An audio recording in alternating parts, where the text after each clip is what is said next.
Yang pertama kesehatan, yang kedua keamanan, yang ketiga harta. Nanti banyak lagi tuh kebutuhan-kebutuhan pelengkapnya, seperti misalnya ya pengakuan dari orang, sosial dan segala macam ya.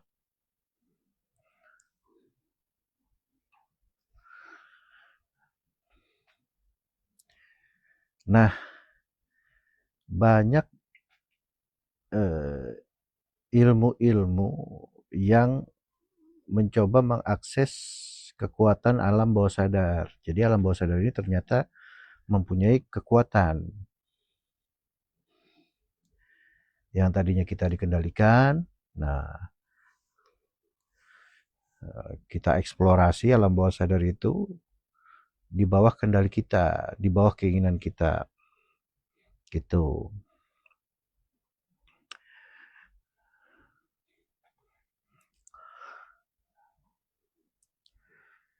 Ya, kita kenal dengan ilmu gelombang otak ya. Yang paling sibuk delta ya. Delta apa? Beta ya. Beta benar. Nah, kemudian turun lagi yang itu nomor 1 beta, yang kedua alfa. Turun lagi theta, turun lagi delta. Nah, itu makin turun makin rileks gelombang otaknya. Nah, itu cara agar supaya bisa untuk mengendalikan alam bawah sadarnya. Gitu. Ya, ada satu lagi gelombang otak gamma tuh. Nah, saya kurang begitu paham tuh. Mungkin dia yang paling sibuk. Gelombang otak paling sibuk sepertinya tuh gamma tuh.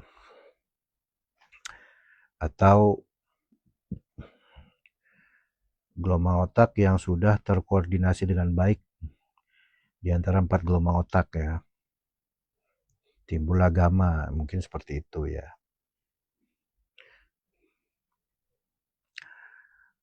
Nah, ada ilmu LOA ya, untuk mengakses alam bawah sadar ya. Orang yang misalkan fobia terhadap sesuatu, nah, bisa diobati dengan ini, termasuk ilmu misalkan hipnosis ya. Nah, itu menggunakan alam bawah sadar itu.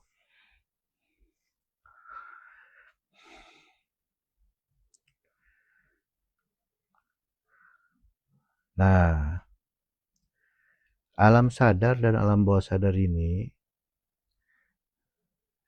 ternyata cocok dengan jenis-jenis makhluk yang kasat mata.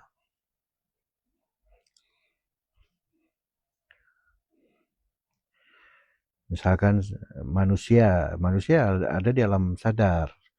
Kemudian di bawah manusia tuh hewan ya. Itu mulai alam bawah sadar itu.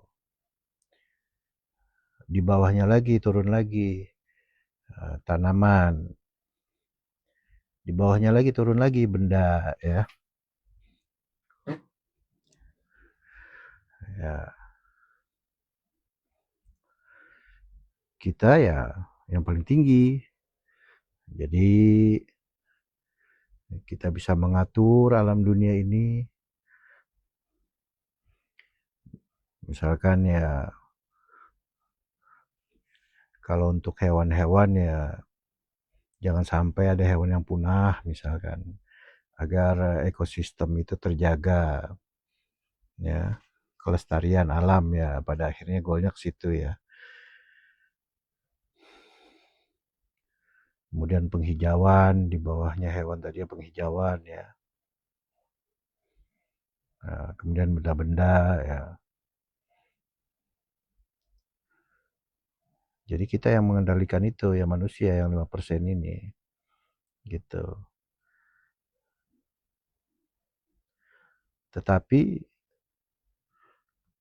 secara alami itu banyak hewan yang lebih unggul dari manusia. Misal kalau dari segi kekuatan ya, banyak hewan yang jauh lebih kuat dari manusia berkali-kali lipat ya. Misal ya seperti jurus-jurus itu kan banyak, seperti misalkan Kung Fu Cina atau terinspirasi dari binatang dari hewan-hewan ini, misalkan jurus elang, jurus kelabang, kok kelabang, belalang ya, belalang sembah dan lain-lain, jurus ular dan lain-lain ya, jurus harimau, jurus naga dan lain-lain. Karena lambang kekuatan di situ, secara simbolnya. Tapi manusia ini diberi kelebihan ya, dibanding 3 lapisan makhluk tadi, hewan, tumbuhan, dan benda-benda ya. Makhluk yang kasat mata ya, bukan yang tak kasat mata, bukan yang gaib, bukan yang metafisik, makhluk fisik ya.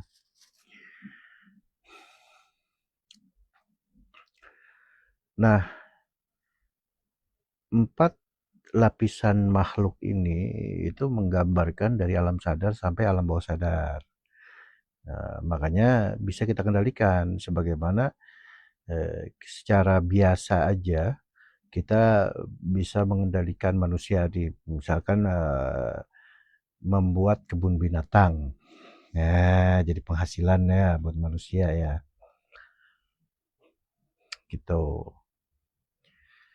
Jadi dengan hewan-hewan ini ya manusia bisa membuat kebun binatang, menghasilkan ya, dapat penghasilan ya manusia ya. Tahu yang hobi tumbuh-tumbuhan juga bisa jadi bisnis ya, apalagi benda-benda kan, terutama benda-benda berharga ya, seperti itu.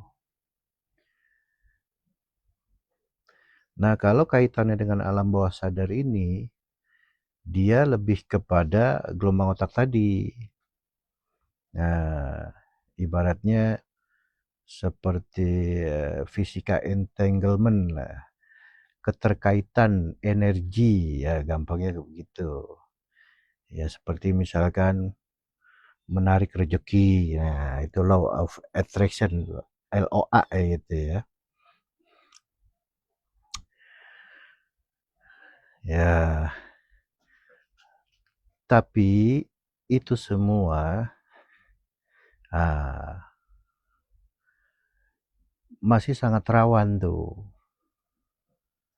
Alam sadar dan alam bawah sadar ini rawan terhadap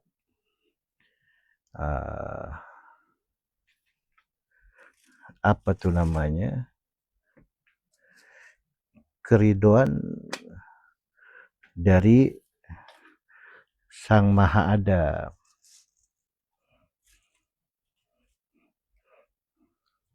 Nah, seperti itu ya.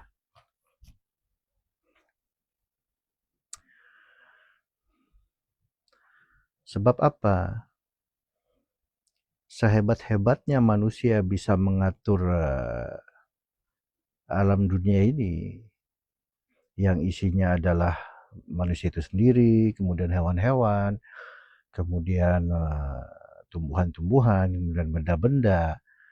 Benda itu ya sumber daya alam lah gitu kan. Ya kemudian